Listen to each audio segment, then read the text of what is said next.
Est-ce qu'ensemble on peut acclamer Jésus? Amen, amen. Acclamons Jésus. Acclamons Jésus. Yes. Acclamons Jésus. Merci Seigneur pour ce temps.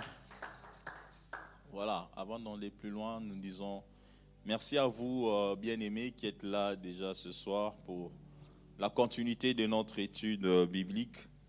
Et merci au pasteur, merci à Maman Solange, merci à tous les responsables qui nous permettent de nous tenir au-devant de vous en cette soirée.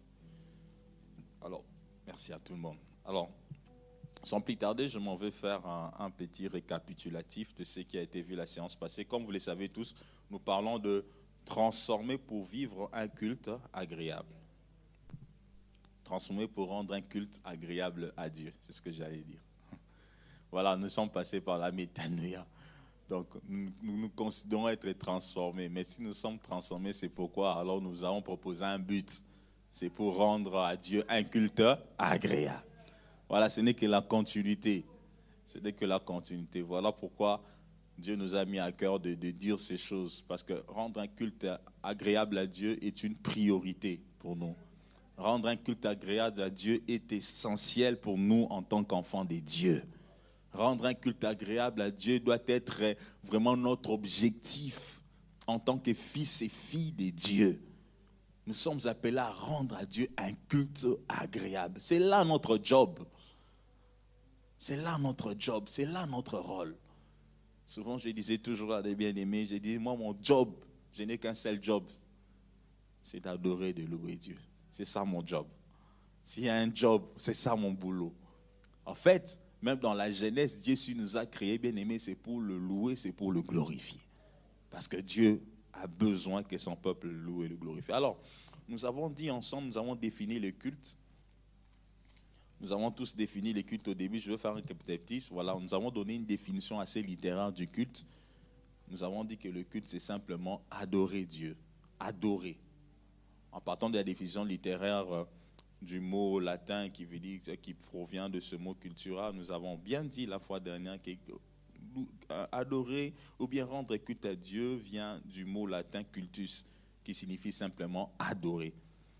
Nous avons pris la définition de Larousse qui disait c'est aussi un hommage, un honneur rendu à Dieu, à des êtres, ou un hommage ou honneur qui est rendu à Dieu.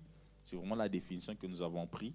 Nous avons aussi donné une définition qui est un peu de façon générique. Lorsqu'on parle des cultes, on considère cela comme étant, dans le monde chrétien, lorsqu'on parle de culte, on voit les réunions des églises, les réunions où il y a la prédication. Et à partir du culte aussi, on peut coller une dénomination. Nous avons dit on peut parler des cultes, on peut parler des cultes d'intercession, on peut parler des cultes d'action de grâce, on peut parler des cultes de jeunes, on peut parler des cultes des mamans, on peut parler des cultes de couple, cultes de papa.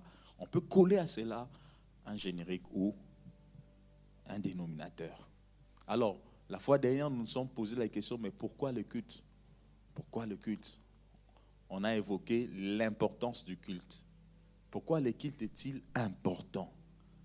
Est-ce que ça vaut la peine d'avoir des cultes? Alors, nous avons énoncé quelques points. Je crois qu'on avait énoncé 4 points. On avait traité ensemble la fois dernière 4 points. Alors, parmi ces 4 points, nous avons dit, premièrement, le culte est important parce que le culte nous permet de nous rapprocher des dieux. Le culte nous permet de nous rapprocher des dieux. Nous avons vu ça la fois dernière.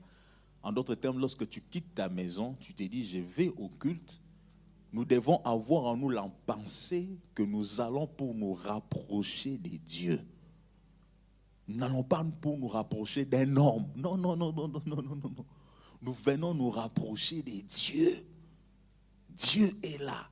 Donc, quand le matin tu te lèves là, sur ton lit, tu avais passé un week-end, un samedi fatigué, tu dors, tu as mis le réveil, il est, je sais pas, 7 heures, tu commences à prêter la maison, faire tout ce qu'il faut. Déjà dans ton cœur, dis-toi que quand je vais dans cet endroit-là, c'est pour me rapprocher des dieux. Je ne vais pas pour faire, je ne sais, X, Y, mais je veux pour être près de Dieu. Cela doit être la motivation. Et nous avons décortiqué cela en prenant le passage de Luc. La Bible nous dit qu'il y avait une femme qui était possédée pendant 18 ans d'un esprit méchant qui la rendait paralytique. Mais un jour, elle était dans la synagogue. Et ce jour-là, Jésus était là. Le fait qu'elle soit dans la synagogue ce jour-là, Christ, en levant les yeux, Christ, elle l'a vue. Pourquoi? Parce qu'elle était venue dans un cadre où Dieu était.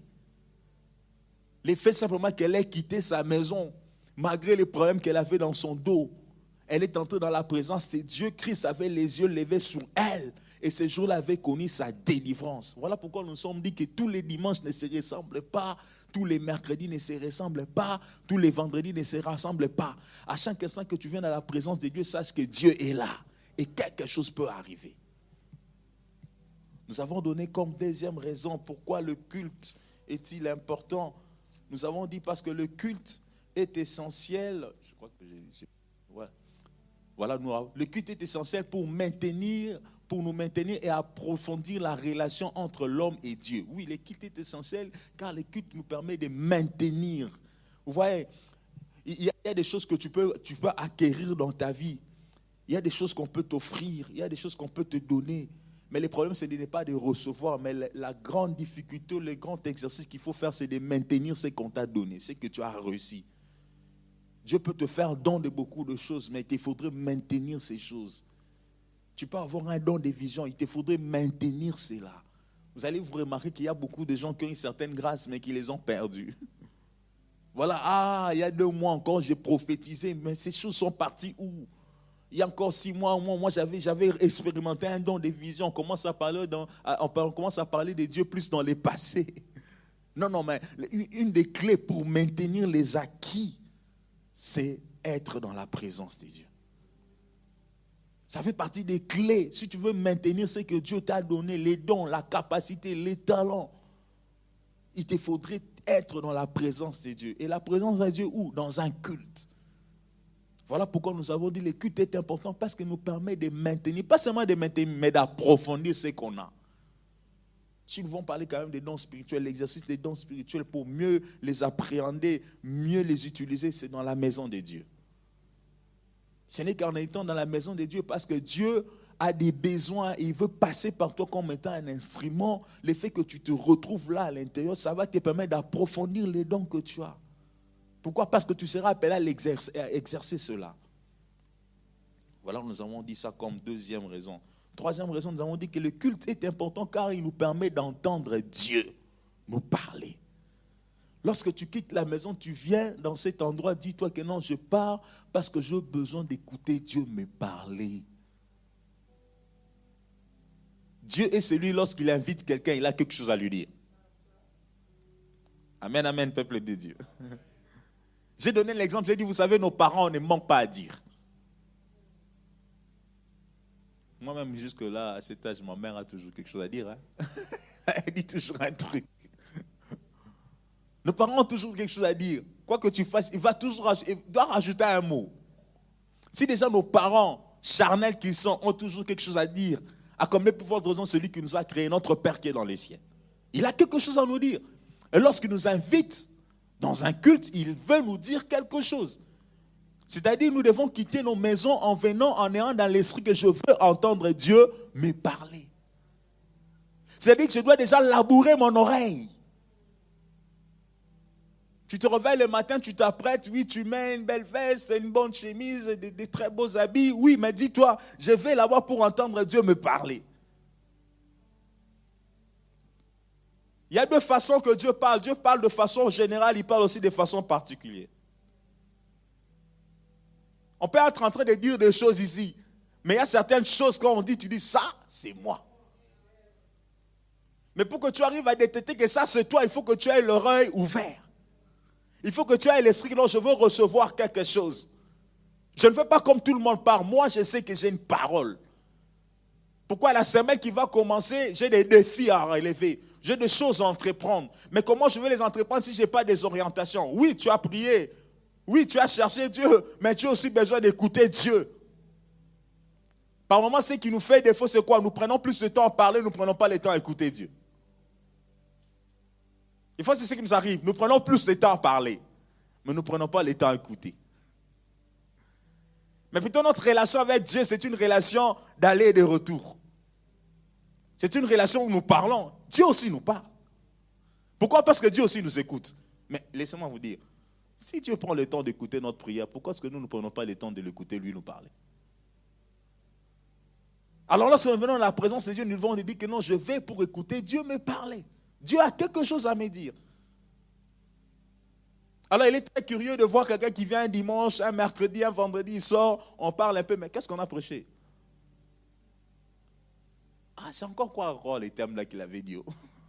Non, c'est pas non. Bon, non. Mais il a encore prêché quoi? Mais vous savez quoi le piège? Si souvent nous retenons bien les histoires, les blagues. Les gens retiennent mieux le blague. Les petites blagues que font les prédicateurs. Mais par moments, ils oublient même la parole. Moi, j'ai fait cette expérience-là. Des fois, tu vas voir quelqu'un. Ah, on a prêché quoi? Attends, il a rencontré une histoire. Le seul qu'il avait rencontré là. Ah, mais non, c'est chaud. Non, mais écoute, c'est terrible l'histoire qu'il a rencontrée. Tu t'imagines la blague qu'il a rencontrée? Mais les gens oublient même la parole de Dieu, ne retiennent que la blague. Bien-aimé, Dieu nous parle. Et nous devons toujours ouvrir l'oreille pour prendre l'essentiel qui nous concerne.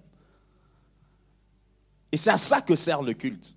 À chaque instant que Dieu a appelé son peuple, il avait un mot à dire. Nous avons vu ça en développant. Il a dit à Moïse, amène le peuple. Il a parlé au peuple. Il a donné au peuple la loi. Il les a dit, vous devez faire ceci, faire cela, faire cela. Et lorsque nous avons décortiqué la fois passée, même Moïse est monté, la Bible dit, Dieu a parlé audiblement, avec une grande voix. Tout le monde devait écouter. C'est à quoi nous sert le culte, bien-aimés. C'est venir pour écouter Dieu nous parler. Nous avons vu plusieurs exemples par rapport à cela. Et nous avons même vu que Christ avait dévoilé sa mission dans le temple. Comprenons Luc 4, 18. Il dit, l'Esprit du Seigneur est sur moi, il m'a oint pour. Christ avait même annoncé, déclamé sa mission. Il avait dit audiblement, dans un culte, il avait présenté à tout le peuple. Nous avons vu tout ça. Et quatrièmement, toujours mercredi passé, nous avons vu, le culte est important. Pourquoi? Parce que nous permet pour contempler la gloire du Seigneur. Lorsque nous venons, nous quittons nos maisons, nous venons dans ces lieux bien-aimés, c'est pour contempler la gloire du Seigneur. Ce n'est pas pour contempler la chevelure des... Non, ce n'est pas pour contempler les catchs des... Non, ce n'est pas pour contempler le pagne des tels. Non. Mais c'est pour contempler Dieu. Admirer Dieu. Regarder Dieu avec les yeux spirituels. Par moments, nous restons tellement aux yeux physiques que nous ne voyons rien. Mais il y a des choses qui se passent. Les dimanches passés, quand le pasteur prêchait ici, il y avait un feu terrible. Les dimanches de la Pentecôte.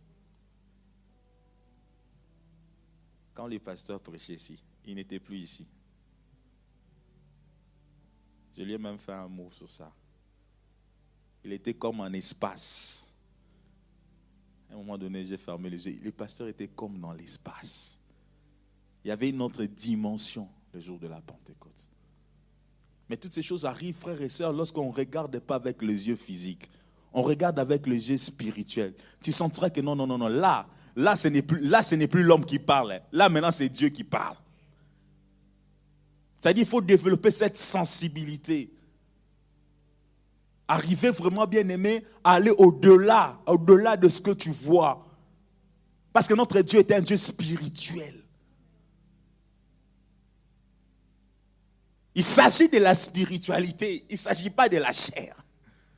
Voilà, lorsque tu viens dans la présence de Dieu comme étant un homme spirituel, tu vas goûter aux choses spirituelles.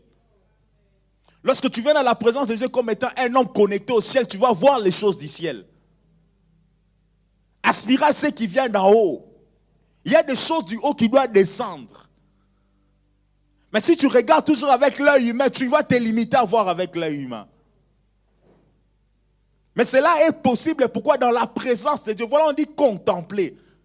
Vous savez, lorsqu'on contemple une fleur, hein, c'est-à-dire que tu es en train de décortiquer la fleur. Tu regardes la fleur, tu regardes comment est-ce qu'il est, tu regardes la couleur de la fleur, tu regardes est-ce qu'il c'est triangle, tu regardes la position, tu regardes c'est beau, c'est comment, tu regardes toutes les facettes. En fait, nous parlons de contempler la fleur. Tu es en train d'admirer la beauté de la fleur. Tu es en train même de voir au-delà. Alors contempler le Seigneur, c'est-à-dire à un moment donné, tu te concentres. Tu dis, Dieu, je sais que tu es vrai.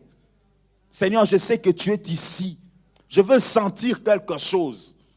Enfin, tous on est passé par là. Quand on a commencé notre foi, on s'est posé des questions. Mais ces gens-là, ils sont un peu comme s'ils sont... Est-ce qu'ils ont la tête? Comment est-ce qu'ils parlent? Non, enfin, nous avons goûté à ces choses. Parce que simplement, nous avons cru.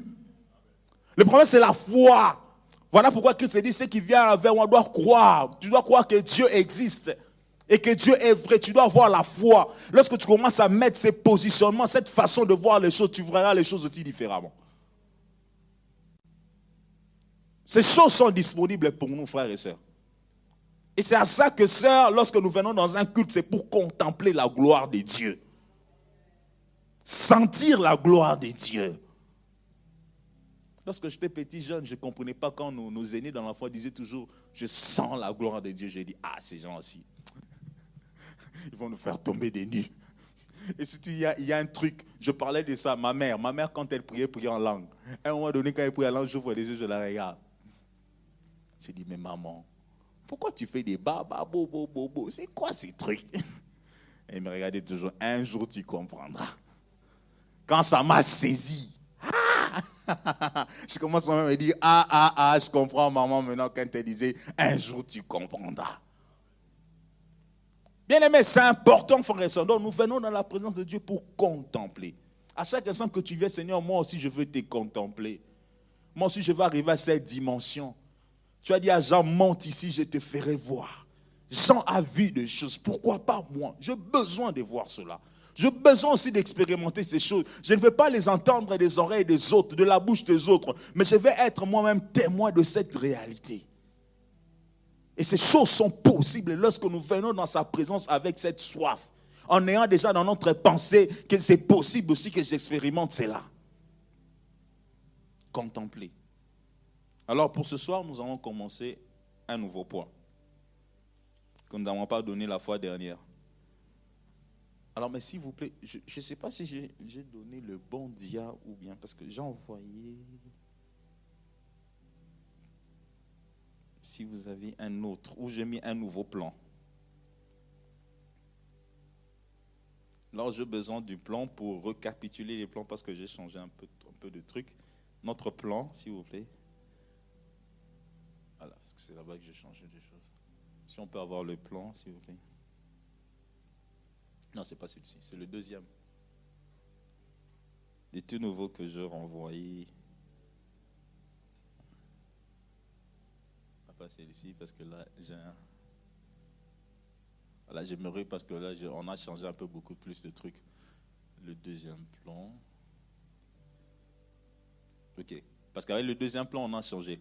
Ici, nous allons parler de la définition du culte, l'importance du culte. Mais au deuxième plan, nous allons parler du type de culte. Je vais reprendre par là pour que nous ayons une suite logique. Définition du culte. Deuxièmement, nous allons parler de l'importance du culte, nous avons vu.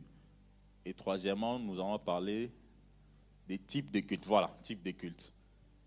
Dans le type de culte, après échange avec l'homme de Dieu, voilà, nous allons parler des types de culte. Nous allons voir les différentes formes de culte. Qu'est-ce qu'il faut dans le culte? Comment ça se passe dans le culte? C'est vraiment là où nous allons nous apaisantir. Ce soir, nous allons parler d'une des formes de culte. Et quatrièmement, nous allons parler de la raison majeure du culte. Et cinquièmement, nous allons parler de les acteurs dans le culte. Plaise à Dieu, là, vraiment, nous allons prendre tout le monde. On va parler des chantres, on va parler de l'accueil, on va parler de tout ce qui travaille dans le culte. Laissez-moi vous dire que c'est dans la Bible. Hein. Moi aussi, je ne savais pas. Quand je suis allé commencer à chercher la Bible, j'ai trouvé, il y a les frères Goliath dans la Bible. Hein. Papa Goliath, vous êtes dans la Bible, les sœurs Nina, tout le monde est dans la Bible. Je vous ai vu là-bas. J'ai dit, oh, gloire à Jésus. Voilà, nous allons vraiment parler des acteurs du culte. Et sixièmement, nous allons parler des ennemis du culte. Je crois que c'est ça. Voilà, ça sera notre plan. Plaise à Dieu que nous restons là vraiment. et que Dieu nous fasse du bien. Alors, sans plus tarder, nous continuons avec l'importance du culte. Merci beaucoup, nos bien-aimés de la communication. Alors, je continue avec le 4e point. Alors, la 4e raison pour laquelle nous devons nous présenter au culte, c'est pour expérimenter la transformation. La 5e raison plutôt. Pour expérimenter la transformation. Amen. Lorsque nous venons dans le culte, bien aimé, c'est pour expérimenter la transformation. Oui, la métanoïa continue. En fait, la transformation, frères et sœurs, c'est tout un processus. Peuple de Dieu, lorsqu'on parle de la transformation, c'est tout un processus. On ne quitte pas du bébé à être vieux. Non. La transformation, c'est un processus, c'est-à-dire la transformation fait appel à des étapes. On ne peut pas se lever un matin, j'étais bébé, je deviens vieux. Non, là, il y a un problème. Là, il y a un problème. Même la naissance de l'enfant, j'aime bien le corps humain, parce que le corps humain, en fait, des fois, au travers du corps humain, tu arrives à comprendre beaucoup de mystères, beaucoup de réalités, beaucoup de vérités. Lorsque vous voyez même la naissance d'un enfant, donc ça commence une cellule et cette cellule va se multiplier au fur et à mesure jusqu'à aboutir à un fœtus, aboutir à tout ce que vous voulez, jusqu'à donner un bébé. Voilà. Il y a des étapes, il y a tout un processus. C'est-à-dire que lorsque nous venons au devant de la présence de Dieu, chaque jour, chaque instant que nous entrons dans la présence de Dieu, il y a un élément nouveau qui se rajoute dans notre vie. Chaque jour, chaque instant que nous entrons dans la présence de Dieu, il y a des choses qui doivent partir, qui partent. Voilà pourquoi, frères et sœurs, si hier, j'étais voleur et que Dieu m'a aidé, je suis délivré du vol, mais attention, il y a une autre chose qui reste, c'est peut-être que je suis colérique. C'est-à-dire que je dois encore être dans la présence de Dieu pour que, pas seulement le vol puisse partir, mais que la colère que j'avais aussi puisse partir. Si la colère que j'avais est partie, le vol est parti, peut-être qu'il me manque une chose. Je ne suis pas assez fort spirituellement dans la prière. Il faudrait alors que je continue dans la présence de Dieu. Pourquoi? Parce que certes le vol est parti, certes la colère est partie, mais je dois être capable maintenant de bien prier. Mais peut-être que je priais 1 minute. Mais il faut que je continue. Pourquoi? Parce qu'il faut que j'arrive à un moment donné à prier même pendant 30 jours. Amen, amen, peuple de Dieu. Donc c'est tout un processus. Voilà pourquoi, frères et sœurs, tout homme sur cette terre a besoin d'être dans la présence de Dieu pour connaître la transformation. Chacun de nous doit connaître la transformation en fonction de son niveau spirituel. Chacun de nous doit connaître la transformation en fonction de son acceptation de Christ dans sa vie. Nous n'avons pas tous les mêmes défis, mais nous avons tous des défis. Amen, amen, peuple de Dieu. Nous n'avons pas tous les mêmes défis, mais nous avons tous des défis. Chacun en fonction de sa vie. D'où la présence de Dieu nous sert à cela. D'où lorsque nous venons dans sa présence, bien aimé, c'est pour être transformés.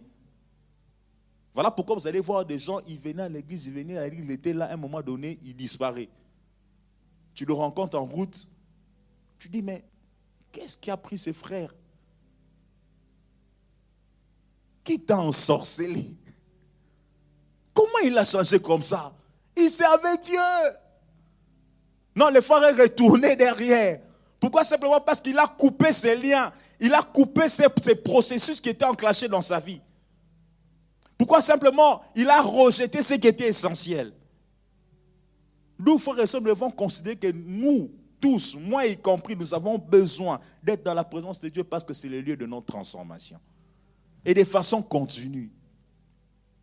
Au fur et à mesure que tu entres dans sa présence, au fur et à mesure que ta vie change, au fur et à mesure que des choses qui ne devaient pas résister vont disparaître, au fur et à mesure Dieu te rajoute encore de nouvelles grâces. Regardez Pierre lorsqu'il a reçu Christ, lorsque Jésus l'appelle, et regardez Pierre quand Christ était enlevé.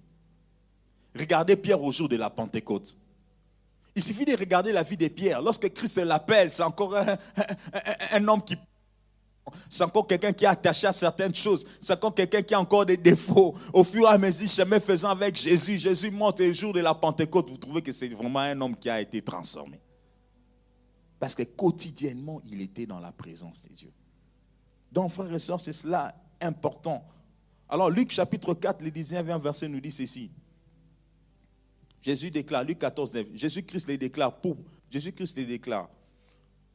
Là, il est en train d'annoncer même sa mission. Il a dit qu'il est là, l'Esprit du Seigneur sur moi et moi, pour proclamer aux captifs la délivrance, la vue aux aveugles, pour renvoyer libres les opprimés, publier une année de grâce.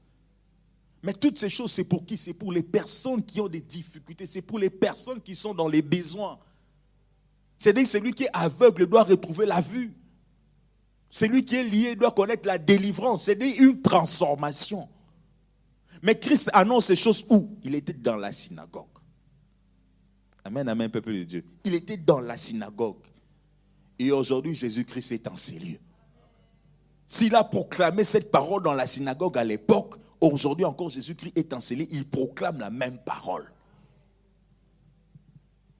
Voilà pourquoi nous devons venir laisser à Christ et toutes ces personnes qui sont liées, qui sont possédées, qui ont des problèmes.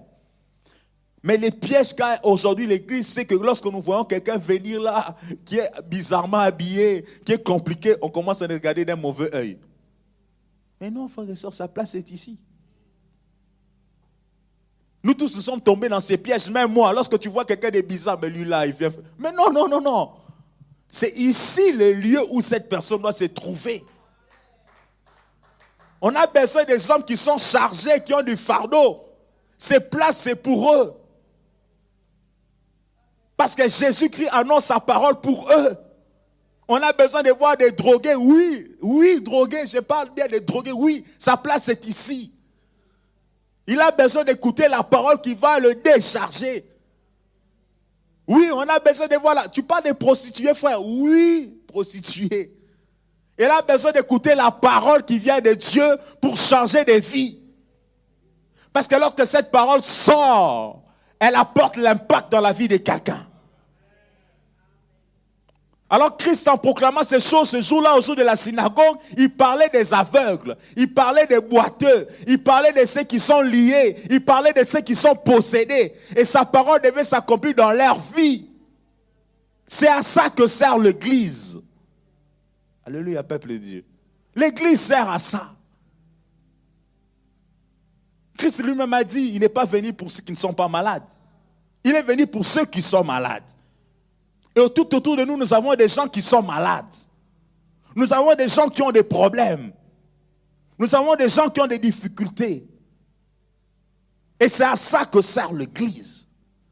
Et ces gens doivent se retrouver ici pour écouter la parole qui va leur apporter le salut. La parole qui va changer leur vie. Pour voir l'action de Dieu. C'est important pour être transformé. Que Dieu nous aide. Par moments, nous autres, parce qu'on est déjà dans un confort d'enfant de Dieu, lorsque nous venons, on dit, mais celui-là, il va où? Non, non, non, non. C'est sa place. Amen, amen, peuple de Dieu. C'est sa place. Même les voleurs, je me rappelle d'une petite histoire.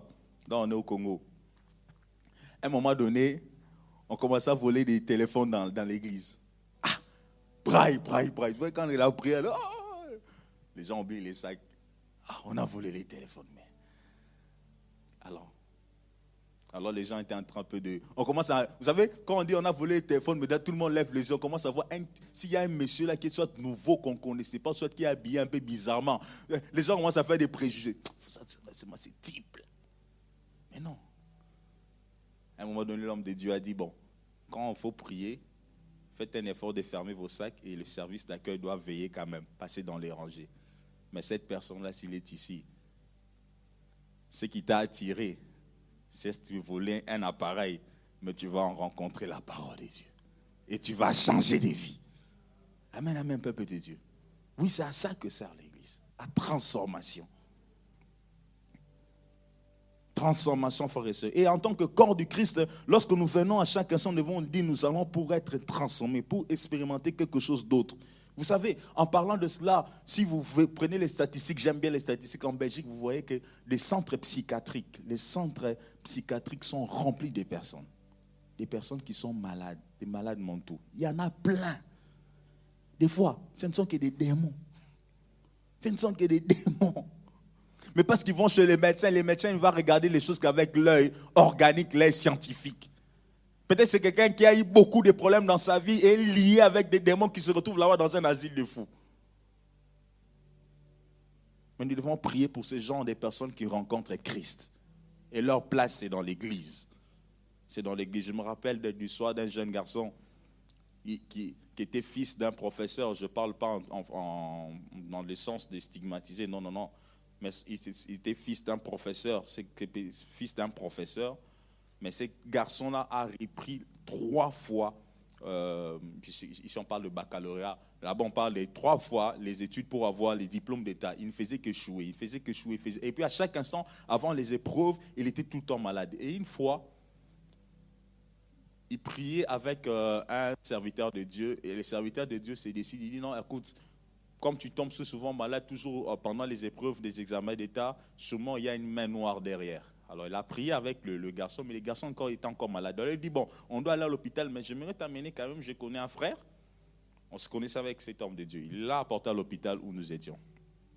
Et ils sont arrivés, j'ai vu sa maman, j'ai vu l'homme de Dieu, j'ai dit, ah, bon, ça va, il m'a dit, ah papa, ça va.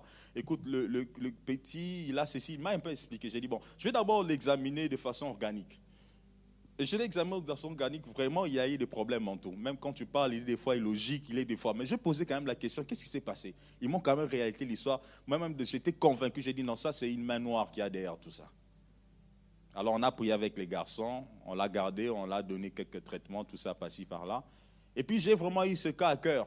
Nous avons une réunion de la jeunesse, je suis allé à la jeunesse. J'ai dit, écoutez, il y a un jeune homme qui doit présenter les épreuves d'État. J'ai vraiment besoin qu'on prie pour ce garçon, qui présente ses examens d'État. On a prié avec ces gars.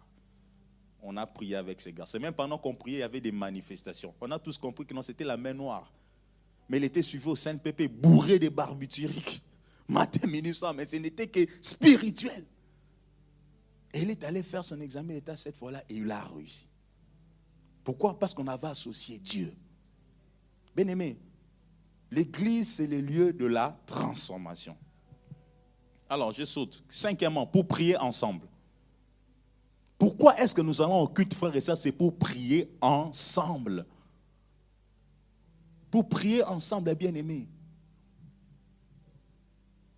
Pour prier ensemble. Tu viens dans sa présence pour prier ensemble. Tu vas pour prier. Matthieu 21, 13. Si vous pouvez nous aider. Pour prier ensemble. Nous venons dans sa présence, frères et sœurs, pour prier. Pour prier. C'est-à-dire, lorsque tu quittes ta maison, tu dis, je vais au culte.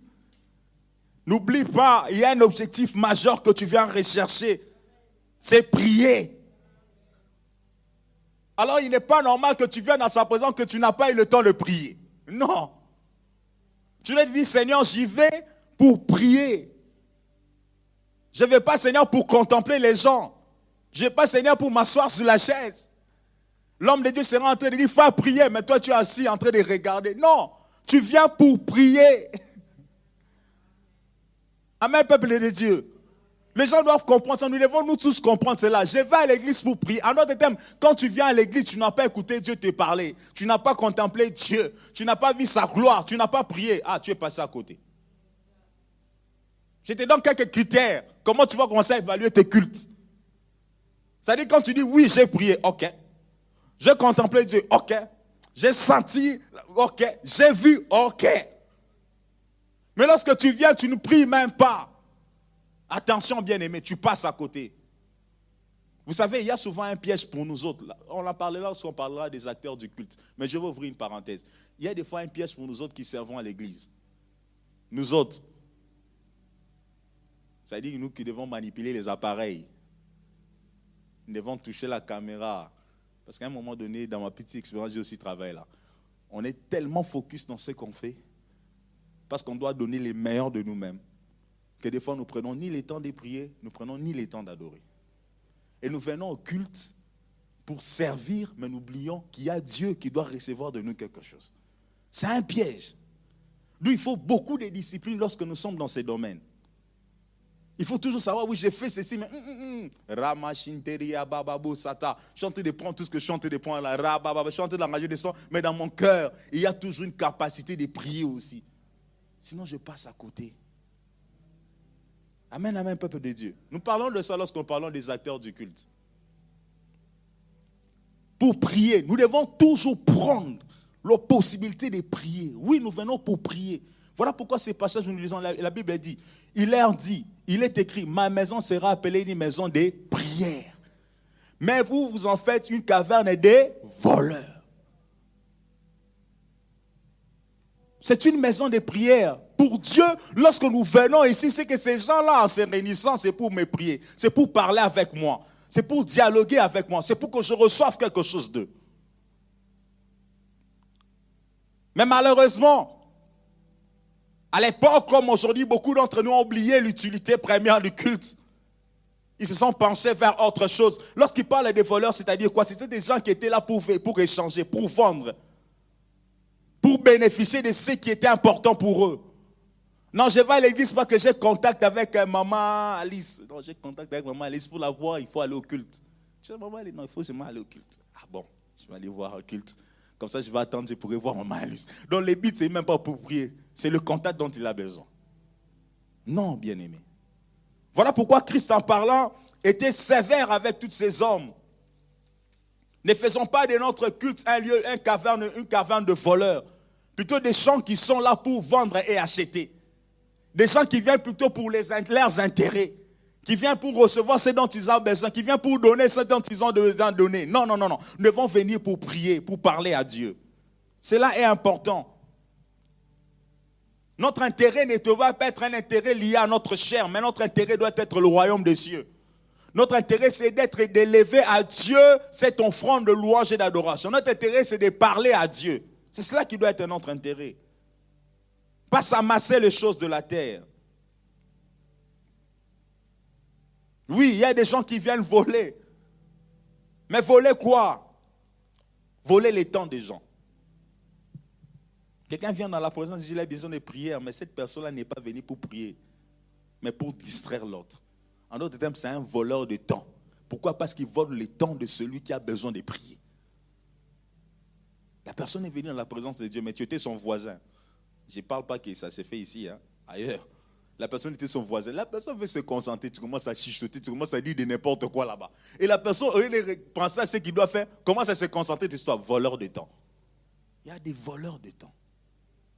Ce temps-là était opportun pour elle, pour parler à Dieu, mais à cause de ce que tu fais près d'elle, à cause de ce que la personne faisait, tu as volé le temps de l'autre. Il y a des voleurs de temps dans nos églises. Et nous devons faire attention à cela. Il y a de ceux qui volent le temps des autres à cause de la distraction qu'ils font. Ou à cause de ceux qui sont en train de manigancer. Il y a des gens comme ça. Mais bien aimé, nous devons savoir, lorsque je viens dans la maison du Seigneur, c'est pour prier. Cela doit être l'essentiel. Doit être la raison même pour laquelle tu quittes chez toi et tu viens, je veux pour prier. Voilà pourquoi lorsque tu viens dans la présence de Dieu, tu sens qu'il y a quelque chose qui veut t'empêcher de prier, fais un effort de t'en dégager. Ne rate pas cette opportunité. C'est peut-être 30 minutes, c'est peut-être 15 minutes, c'est peut-être 10 minutes. Profite-en pour parler à Dieu. Car la maison de l'Éternel est une maison de prière. Et Dieu attend cela. Comme pour te dire, à chaque instant que tu quittes chez toi, tu viens dans sa présence, Dieu attend ta prière. Amen, amen, peuple de Dieu. Il a dit, ma maison sera une maison de prière. En d'autres temps, Dieu attend ta prière. Et j'ai béni Dieu parce que d'ici là, nous aurons une retraite dénommée la prière fervente du juste. Amen. Voilà. Nous aurons une retraite avec comme thème la prière fervente du juste. Cet endroit ici, c'est une maison de prière. Il y a le feu qui va monter et qui doit monter. Parce que là où les gens prient, bien aimé, les choses ne restent pas identiques. Les choses ne restent pas indemnes. Là où il y a les gens qui prient, bien aimé, les choses bougent.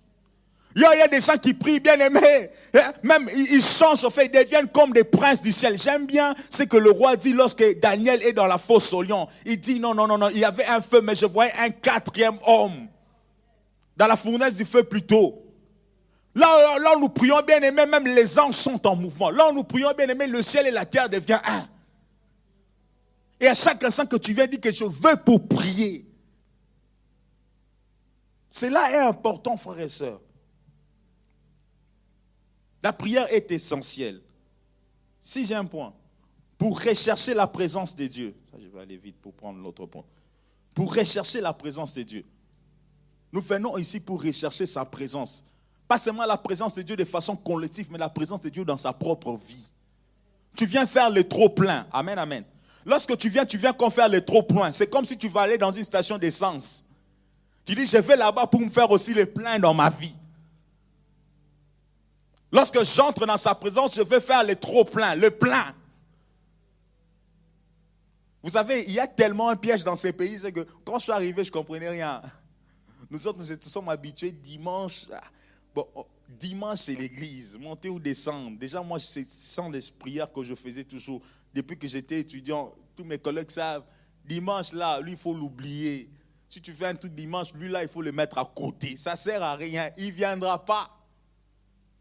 Et quand Dieu m'a fait grâce pour trouver le travail, j'ai prié, j'ai dit, Seigneur, que le travail que je trouverai ne m'empêche pas d'être dans ta présence.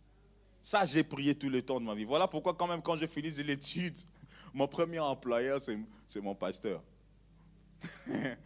Quand moi j'ai fini, il m'a appelé, Rémi, viens. Bon, tu as fini les études, maintenant tu veux faire quoi? Je commençais à dire, attends, on commence un projet, on va construire un hôpital. J'ai dit, gloire à Dieu. Allez, va faire les projets. Qu'est-ce qu'on doit faire? J'ai commencé à courir à gauche, à droite et on a fait l'hôpital. Et moi-même, j'étais là. Donc, j'avais la possibilité, il y a culte vendredi 16h. Lui-même est mort au programme. J'ai dit, bon, pasteur, je vais aller prêcher. Oui, frère, tu peux venir prêcher. Je laisse ceux qui vont s'assurer. Je prêche. Normal. Et je rentre quand j'ai fini. Ça ne m'a pas empiété dans mon service.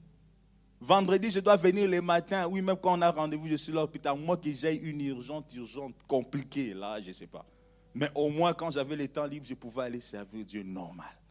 Et lorsque je suis allé dans les instituts publics, Dieu m'a fait grâce que des gens savaient que celui-là, il sert Dieu. Mon chef ne me mettait jamais au roulement des gardes des dimanches. Il ne me mettait pas. Je ne sais pas, je ne l'avais jamais demandé, mais il savait seulement celui-là, il sert Dieu. On ne me mettait jamais. Maintenant, le piège, c'est que lorsqu'on organisait des journées de loisirs, c'était aussi les dimanches. On va faire un banquet. Rémi, tu vas venir. J'ai dit, si vous voyez ma tête là-bas, vous allez seulement dire, regarde ce type ici. Pour les banquets, il vient. Pour le loisir, il vient. Non, je ne venais pas aussi. Je ne vais pas venir. Amen, amen, peuple de Dieu. Si j'en parle, c'est pour vous dire que nous venons dans la présence de Dieu pour rechercher sa présence. Sa présence est utile. Voilà pourquoi David dit, je demande à l'Éternel une chose que je désire ardemment, je voudrais habiter tout le jour. Voilà. Il veut habiter tout le jour. La présence de Dieu est utile. Nous venons ici pour la présence de Dieu. 7e point. Pourquoi le culte? C'est pour affermir les liens fraternels. Amen. Pour la communion fraternelle aussi. C'est important. Pour la communion fraternelle. Nous venons aussi pour cela. Pour affermir les liens fraternels. C'est pour cela que nous venons aussi au culte. C'est-à-dire, à la fin du culte, on peut se saluer. Bonjour ma soeur, bonjour mon frère. Ce n'est pas mauvais. Amen, amen. Mais ce n'est pas d'abord ça la priorité. Non, non, non. Ce n'est pas d'abord ça la priorité. Voilà pourquoi j'ai classé ces choses comme ça. Le lien fraternel, pour affermir nos liens fraternels, oui, c'est important. À la fin du culte, ne serons pas trop spirituels. On entre, rababo, cité, rama, chaka, on adore, on finit, amen, amen. Il ne faut pas parler avec des gens, il y a trop de démons ici. Non, non, non. Non, non, non, non. On n'aime pas des problèmes. Dans les églises, là. Non, non, non, non, non, non. C'est aussi pour les liens fraternels. Amen, amen, peuple de Dieu, c'est important. Peut-être qu'il y a quelqu'un d'autre, frère et soeur, là où il est. Il n'a jamais eu de chrétiens près de lui. Il vit peut-être dans un milieu où il y a trop de personnes qui pratiquent la même foi que toi. Peut-être que là où il est, il n'a jamais entendu des gens aussi professer l'expérience de la vie quotidienne. Alors il vient à l'église. Parce qu'il s'est dit, là-bas, je peux rencontrer des gens qui ont le même langage. Peut-être qu'il a un problème. Et le problème qu'il a, c'est une expérience. Il a peut-être besoin d'une expérience de quelqu'un qui est passé par cela. Et peut-être en échangeant avec lui, tu peux dire quelque chose qui peut aussi les fortifier. Voilà pourquoi j'ai dit dans le culte, des fois, Dieu nous utilise tous comme des instruments. Ça peut être le pasteur, ça peut être le chant, ça peut être les services techniques, ça peut être. Peut-être que ce que tu lui diras peut le fortifier. Voilà pourquoi la communion fraternelle est importante. Ne soyons pas trop têtesses, trop spirituels. Non, par moments aussi échangeons. C'est important. Peut-être qu'il y a quelque chose qui t'admire de loin. Lui, quand il vient là, il t'apprécie tellement. Mais il n'a jamais l'opportunité de parler avec toi. Il n'a même jamais l'opportunité de dire, les fils, que bonjour. J'aime bien cette soeur-là. J'aime bien ces frères-là.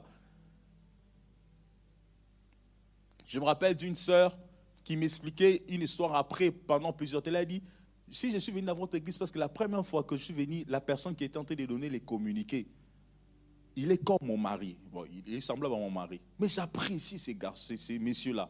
Je disais, pourquoi mon mari ne peut-il pas faire comme ça? Il apprécie seulement ces frères-là.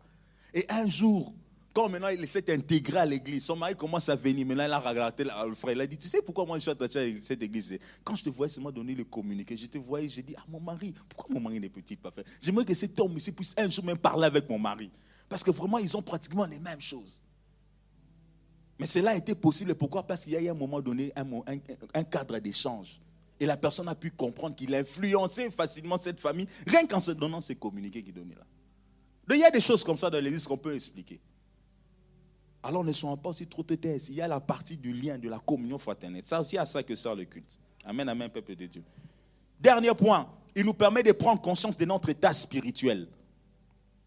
Pourquoi nous venons au culte, frères et sœurs? Lorsque nous sommes dans un culte, ça nous permet de prendre conscience de notre état spirituel. Lorsque tu retrouves dans la présence de Dieu, cela te permet de prendre conscience de ton état spirituel. Est-ce que je progresse? Est-ce que je suis en recul? Est-ce que j'avance? Est-ce que je stagne? Est-ce que je fais du surplace? Pourquoi? Parce que lorsque la parole de Dieu est prêchée, lorsqu'il y a la prière, lorsqu'il y a des besoins, tu sais aussi t'évaluer. Tu sais dire, avec cette parole, vraiment, moi, à ce niveau, je ne suis pas encore arrivé, je dois fournir beaucoup plus d'efforts. Non, moi, ici, ça va. Ah non, moi, là-bas, non, je dois m'améliorer dans ces côtés. Vraiment, ces côtés, je n'arrive pas. Alors, nous voyons cela avec Ésaïe, chapitre 6. Lorsque Ésaïe voit le culte dans le ciel, nous en parlerons. Le culte dans le ciel, comment le culte se passe dans le ciel, il se rend vraiment compte que non, vraiment, moi, mes lèvres sont impures. Il s'est rendu compte de son état spirituel, rien qu'en regardant le culte, en regardant la gloire qu'il y avait. Il s'est vraiment dit que non, moi, je dois fournir beaucoup d'efforts. Frères et sœurs, c'est important. Alors, nous allons nous arrêter par là par rapport à l'importance du culte. Nous prions notre Dieu que vraiment, nous avons donné 10 points, pratiquement 9 points, que ces points nous aident. Lorsque nous quitterons nos maisons, que nous allons nous rassembler dans la présence de Dieu, nous devons considérer que nous venons pourquoi? Pour nous rapprocher de Dieu. Nous venons pourquoi? Pour contempler Dieu. Nous venons pourquoi? Pour entendre Dieu. Nous venons pourquoi? Pour être transformés. Nous venons pourquoi? Pour vivre la présence de Dieu. Nous venons pourquoi? Pour la communion fraternelle. Nous venons pourquoi? Pour, bien aimé, c'est important. Alléluia. Important. Alors nous allons maintenant passer à notre deuxième point, le type de culte. Lorsque je parle de type de culte, il y a plusieurs types de cultes. Si vous voyez bien, lorsque je parle d'importance des cultes, nous avons plus fait allusion à une catégorie de cultes. Le culte dans l'église. Amen. Ça, il s'agissait du culte dans l'église. L'importance du culte dans l'église. Mais nous voulons maintenant prendre une autre partie, une autre forme de culte. C'est le culte personnel. Le culte personnel. Le culte personnel. C'est-à-dire que les cultes, ton culte à toi. Mon culte. J'aimerais même que tu dises mon culte à moi. Parce que la première partie, c'était les cultes dans l'assemblée, les cultes dans l'église. Tout ce qui se passe. On a simplement donné les importances. Mais les cultes personnels.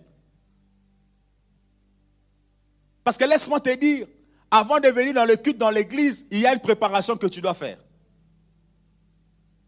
Amen, peuple de Dieu. Avant de venir ici, c'est ensemble avec les bien-aimés. Il y a un culte qui précède celui-ci, c'est ton culte personnel. Tu ne peux pas venir dans l'assemblée des saints sans pourtant que toi-même tu n'aies déjà eu le temps de te préparer. Le culte personnel est important parce que c'est là l'ancrage. C'est là la colonne. Tout commence par le culte personnel avant qu'on aille dans le culte dans l'assemblée. Voilà pourquoi tu verras d'autres personnes venir. Ah, vraiment aujourd'hui, la chorale, vous avez dormi où? Oh? Parce que vraiment, on a chômé. À qui on disait souvent ça? Ah, vraiment, la chorale, vous avez fait chômer. Hein? On a chômé. Oui, la chorale peut faire chômer aussi, ça peut arriver. Mais la chorale ne va pas faire chômer si déjà quelqu'un s'est préparé personnellement. Parce que quand je viens là, chorale ou pas chorale, moi je suis vraiment high level. Quand je vais là, chorale ou pas chorale, moi je lève les mains. Chorale ou pas chorale, moi je suis déjà là dans une autre dimension. Oui, mais ce n'est pas pour excuser la chorale. Ils ont aussi un rôle. Nous parlerons lorsque nous parlerons des acteurs du culte. Mais au moins, personnellement, déjà, je suis déjà réchauffé. C'est-à-dire, à la maison, déjà, j'avais déjà chauffé déjà. Dans la maison, j'étais dans la dimension des Bachoura. Lorsque j'arrive ici, Ramandé. Donc, il suffit que ça commence. Voilà pourquoi vous allez voir qu'avant de faire entrer un joueur dans les terrains, il se réchauffe. Amen. Le joueur de football n'entre pas dans les terrains comme ça. Non. On y va courir. Il court déjà lui-même là. Aujourd'hui, Seigneur, la gloire. Lorsque j'entrerai dans les temples, mon Dieu, que je ne ressorte pas comme je suis entré. Ceux qui viendront aujourd'hui, ce dimanche matin, Seigneur, qui t'expérimentent. Nous voulons voir autre chose. Ce culte n'est pas semblable à tous les cultes que nous avons connus. Parce que tu crées des choses nouvelles. Lorsque j'y entrerai, Père, je veux te saisir. Ce que je commençais ici dans ma maison, je veux la finalité où je pars. Voilà pourquoi les joueurs se réchauffent. Ils mettent déjà les automatismes. Parce que le problème, c'est quoi? Là, en dehors, il n'a pas de ballon. Mais quand il va entrer sur le terrain, il a maintenant un ballon. Et il doit marquer. Mais il doit déjà commencer par développer les automatismes. Et les automatismes, tu les développes bien aimé dans ton culte personnel. Amen, amen, peuple de Dieu. Ton culte personnel est important. C'est là que tu développes les automatismes. C'est là que tu apprends les stratégies. Vous savez, quand nous venons de l'assemblée des saints comme ça, des fois il y a des choses que tu ne sauras pas faire. Mais là dans les secrets, les tolonacés, les ailes debout, les pieds à gauche, là-bas tu vas tout faire. Rien n'est interdit. Des prières qui changent de dimension. Vous savez, je vais vous raconter un petit truc. Dans ma vie spirituelle, je n'avais jamais expérimenté ça. J'écoutais toujours des gens dire que non, il y a des démons qu'on appelle des géants. Il y a des puissances impures qu'on appelle des géants. Moi, je n'avais jamais expérimenté. J'écoutais seulement les prédicateurs. Nous allons nous poser comme des géants. Oh non, les Jésus. Alors un jour, dans mes responsabilités à la jeunesse, il y avait un bien-aimé qui était lesbienne. Je ne savais pas. Alors un jour, je rêve, je prie. Dieu me montre cette sœur avec des sœurs tout autour d'elle. Mais lorsque les hommes veulent s'approcher, ces gens-là faisaient barrière. Je rêvais ça plus d'une fois. Je ne comprenais toujours pas, personnellement, ça voulait dire quoi. Mon été n'était même pas dans tout ça. Alors un jour, vraiment, j'ai pris. J'ai dit, mais c'est quoi, Seigneur? Et un jour, je suis allé dormir. Je n'avais pas prié comme d'habitude. Il y a aussi des temps de faiblesse. Il ne faut jamais oublier ça. Ces jours-là, j'étais comme si un peu trop distrait dans autre chose. Et je dors. Et dans ma chambre où j'étais, je sens vraiment que la chambre fait boum. C'est comme si je ne dormais pas vraiment. Et quelqu'un me bloque à la gorge. Je me débat, je me dis,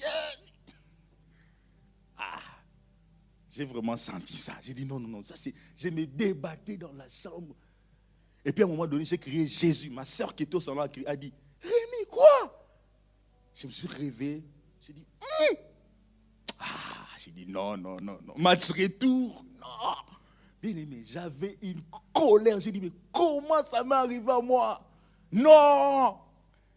Ma soeur a crié, qu'est-ce qu'il y a? J'ai dit, non, il n'y a rien. J'ai fermé la chambre. Ces jours-là, frère, je n'avais pas dormi. J'ai dit, Seigneur, s'il te plaît, donne-lui deuxième ronde qui revient. Bien aimé, j'ai prié. J'ai dit, reviens. Jamais. Amen. Ça, c'est du spirituel. Je peux parler comme de l'aventure, mais c'est spirituel. Bien aimé, j'ai prié. J'ai dit, non. Vraiment, ce que tu as osé là, tu ne pourras plus jamais le refaire. Depuis ce jour-là, j'avais pris une discipline dans ma prière. Pourquoi? Parce que j'avais des responsabilités. Et lorsque tu exerces dans le spirituel, tu es aussi livré. Lorsque tu exerces dans le spirituel, le diable aussi t'attaque.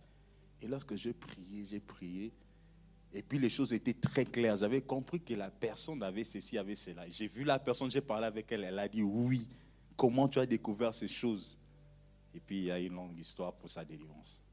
Comme pour vous dire, frères et sœurs, j'étais en train de dire, les cultes personnels étaient essentiels. C'est là où vous vous réchauffez. Alors, comme premier point, nous devons savoir avec les cultes personnels, Dieu nous appelle à une relation personnelle avec lui. Le premier élément qui est important, c'est que le culte personnel est important. Pourquoi? Parce que Dieu nous appelle à une relation personnelle avec lui. Voilà, il y a des relations qui peuvent être générales, mais Dieu veut que nous ayons une relation personnelle. Une relation personnelle. Comme on dit, face à face. De nom à nom. De cœur à cœur.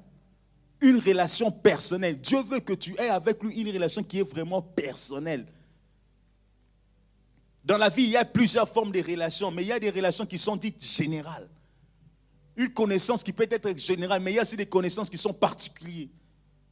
C'est-à-dire, lorsque nous venons ici, nous connaissons des gens de façon générale. Je connais maman Stéphanie, frère Ramel, maman Lise, frère papa David. Je connais tout le monde de façon générale. Mais il y a une autre forme de dimension de connaissance. Papa Gaulois connaît mieux sa fond d'épouse que moi. C'est une connaissance qui est vraiment particulière, qui est précise. Amen, amen. Mais je peux connaître son épouse de façon générale. Et Dieu veut que nous quittions la dimension du général vers une dimension particulière. C'est-à-dire que toi aussi, tu dois connaître Dieu de façon particulière. Lorsque je te parle de mon espérance, c'est ma connaissance particulière envers Dieu. Amen, amen. C'est comme ça que j'expérimente Dieu.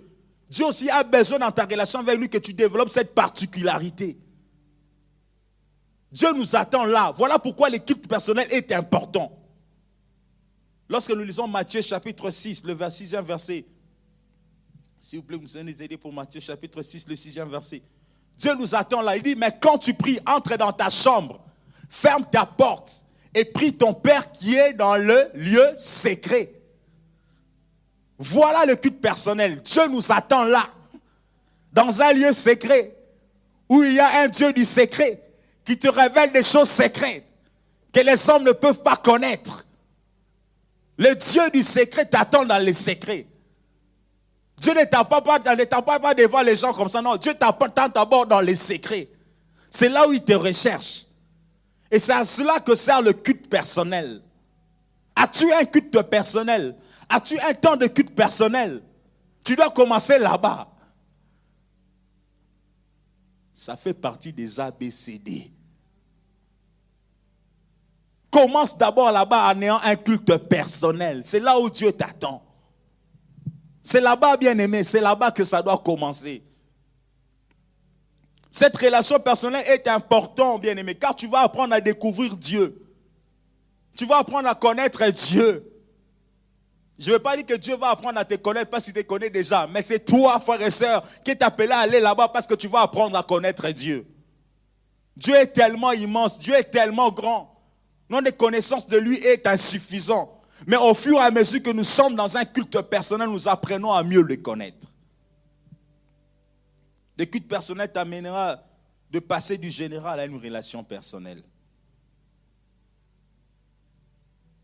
Vous savez, lorsque nous lisons Nombre chapitre 12, 6e au 8e verset, nous n'avons peut-être pas le temps. Lorsque Dieu était en train de défendre Moïse au devant de Aaron, au devant de Marie, j'aime bien ce qu'il dit. Le Seigneur répondit en disant la façon dont il parle. Il dit, Moïse, il n'y a aucun homme qui est fort patient comme Moïse. Il a dit avec Moïse, je parle face à face, je parle sans énigme. Il dit ce qu'il fait avec Moïse. Il dit, regardez, quand je parle avec Moïse, je parle face à face avec lui. Je parle sans énigme avec Moïse. Et Moïse voit une forme de représentation lorsque je parle avec lui. Oui, je lui parle bouche à bouche. Je me révèle à lui sans énigme. Il voit une représentation de l'Éternel. Pourquoi donc n'avez-vous pas craint de parler contre mon serviteur, contre Moïse? Dieu défend son serviteur. C'est comme pour, j'aime bien apprendre un peu ce français, c'est l'homme des dédains. Hein? L'homme des dédains. L'homme de l'intérieur. Hein? L'homme des dédains. Voilà. Et c'est possible lorsqu'on a un culte personnel. Il faut arriver à ce stade-là. Hein? Tu as une chambre que tu appelles, moi j'avais, ma chambre j'appelais ça Mont Carmel.